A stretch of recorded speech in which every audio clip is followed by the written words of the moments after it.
পুরো ভিডিওটি দেখুন। তার যে রেশন দুর্নীতির অভিযোগে গ্রেপ্তার হওয়া থেকে এই দেগঙ্গায় গোষ্ঠীকোন্দল থেকে শুরু করে মানুষের জন্য কি কি করবেন সব প্রশ্নের কড়া উত্তর দিয়েছেন। দেখুন পুরো ভিডিওটি।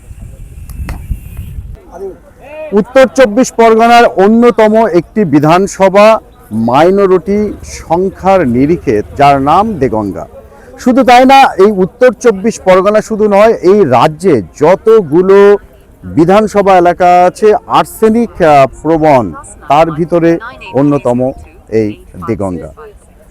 কয়েক বছর আগে অভিষেক বন্দ্যোপাধ্যায় রাজ্য ঘুরতে বেরিয়েছিলেন। তিনি বারাসাত থেকে বসিরহাট গিয়েছিলেন এই দেগঙ্গার উপর দিয়ে। তার যাবতীয় প্রোটোকল ভেঙে টাকি রোডের উপর তিনি একজনকে সাথে নিয়ে রাস্তায় হেঁটেছিলেন। তিনি হয়েছেন এবারের দেগঙ্গার প্রার্থী এবং প্রথমবারের মতো দেগঙ্গা পেল ভূমিপুত্রকে প্রার্থী। দেগঙ্গাবাসী চেয়েছিল তাদের ভূমিপুত্র এবার প্রার্থী হোক। হ্যাঁ, আনিসুর রহমান বিদেশ আমার সাথে আছেন। আপনারা দেখেছিলেন সেদিন অভিষেক বন্দ্যোপাধ্যায়ের সাথে হেঁটেছিল। তারপর তার এই যে খ্যাতির তো একটা বিড়ম্বনা থাকে, অনেক চড়াই উতরাই আমরা সবাই জানি, সব মিটিয়ে প্রার্থী হয়েছেন। অনেক ভায়োলেন্সের জায়গা, বাম জামানা থেকে একটা সময় দুর্গ ছিল, সেখানে পাশে শাসন, এই দেগঙ্গা বিধানসভার মধ্যে একটা সময় ছিল শাসন। এখন ডিলিমিটেশন হয়ে শাসন বাদ গেলেও একটা সময় প্রভাব ছিল। এখন দেগঙ্গা সেই আগের মতো নেই, বদলেছে অনেক। শাসনের ফলে, মমতা শাসনের ফলে অনেক বদলেছে। এখন আর সেই মুড়ি মুড়কির মতো বোমাবাজির শব্দ শোনা যায় না, বারুদের গন্ধ আর নাকে আসে না, কিন্তু দখল তো আছে। এই দখল গণতন্ত্রের নিরিখে হবে নাকি গায়ের জোরে? একদমই। এ দখল, আপনি যেটা দখল বলছেন এটা দখল নয়, এটা মানুষের রায় হবে।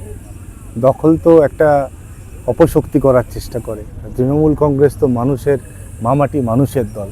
আমরা মানুষের গণতন্ত্রে বিশ্বাসী ও মানুষের আদালতে সবটা প্রমাণিত হবে।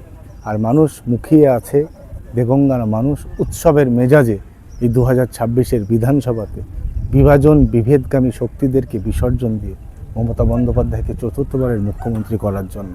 সময়ের অপেক্ষা, দিন গুনছে, প্রহর গুনছে মানুষ। সময় আসলে যোগ্য জবাব মানুষ ঠিক দিয়ে দেবে, দেখতে পাবেন আপনারা সব। দেগঙ্গা বিধানসভার তৃণমূল প্রার্থী আনিসুর রহমান বিদেশ। এই দেগঙ্গা অনেক কিছুর সাক্ষী, বিশেষ করে দেগঙ্গা সংখ্যালঘু উত্তর 24 পরগনা একটা কেন্দ্র, বিধানসভা কেন্দ্র, কিন্তু এখানে অনেক দাবি আছে। কি কি দাবি এখনো পূরণ হয়নি? দেগঙ্গাতে বেশ কিছু দাবি আছে, তার মধ্যে সব থেকে বেশি আজকের দিনে গুরুত্বপূর্ণ যেটা, সেই দাবি দাবাতে আসার আগে আমি প্রথমে আপনাকে ধন্যবাদ জানাই।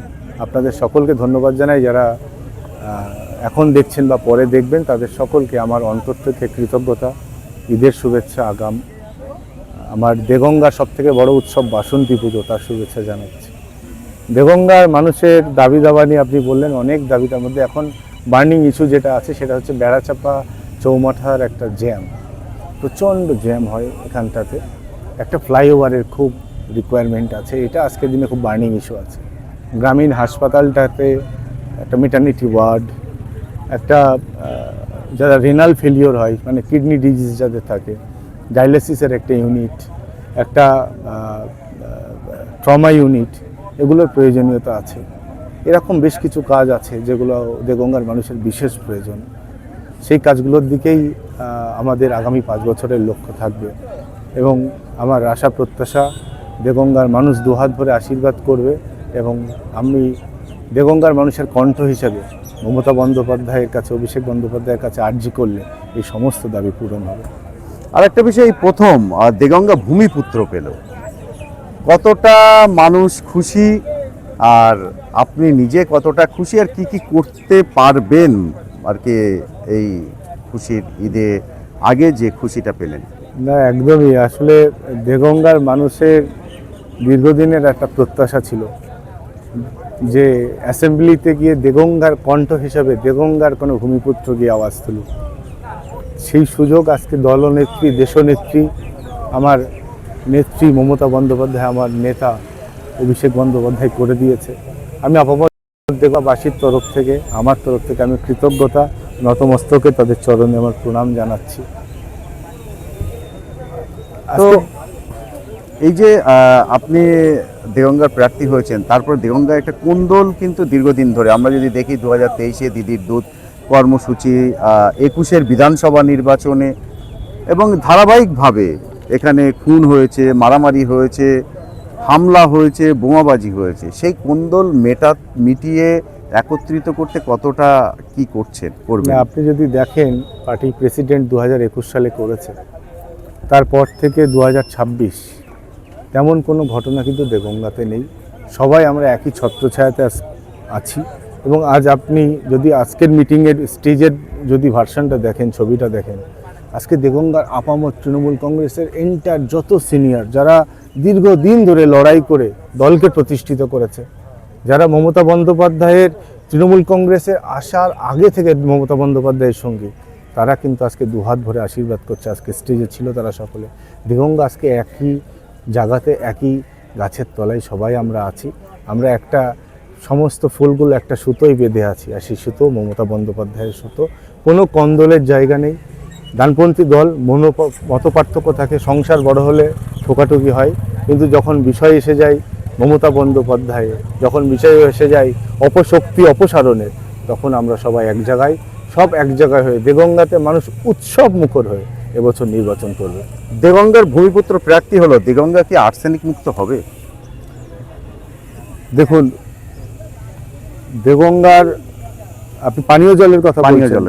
দেগঙ্গার পানীয় জলের ক্ষেত্রে বলি, পিএইচই যেভাবে কাজ শুরু করেছিল, সেন্ট্রাল গভর্নমেন্ট কাজ বন্ধ করে দিয়েছে। আপনারা সবটা জানেন, আপনারা সংবাদ মাধ্যমের মানুষ।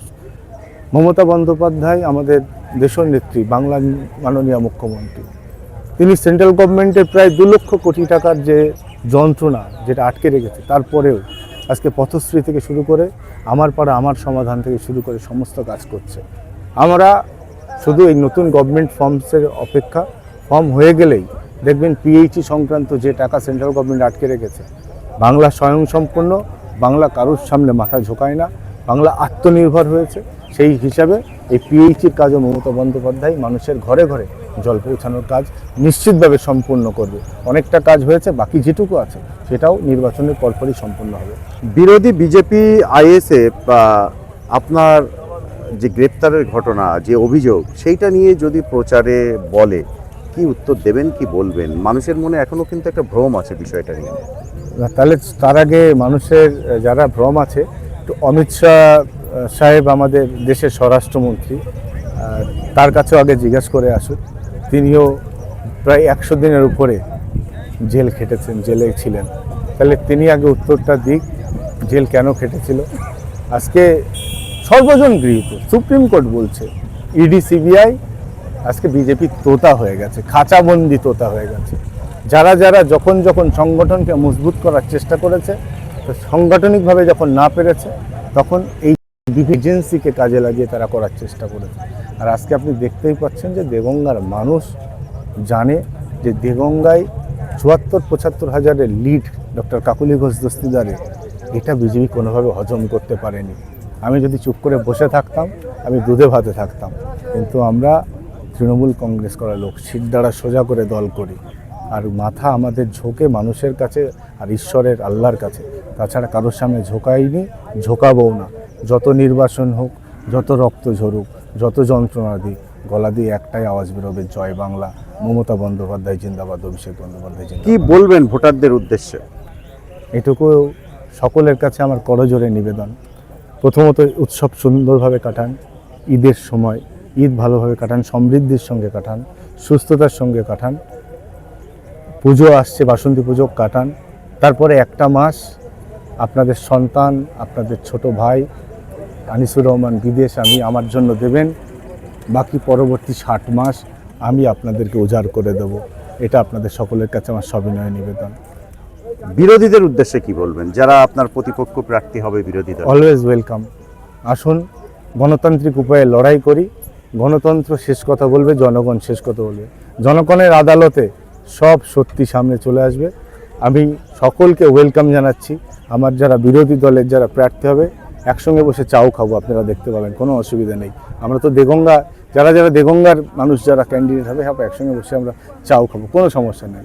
গণতান্ত্রিকভাবে লড়াই হবে, মানুষ তার শেষ রায় দেবে। সেই রায় নিয়ে কে অ্যাসেম্বলিতে যাবে আর কে আবার পরের বছরের জন্য অপেক্ষা করবে সেটা সময় কথা।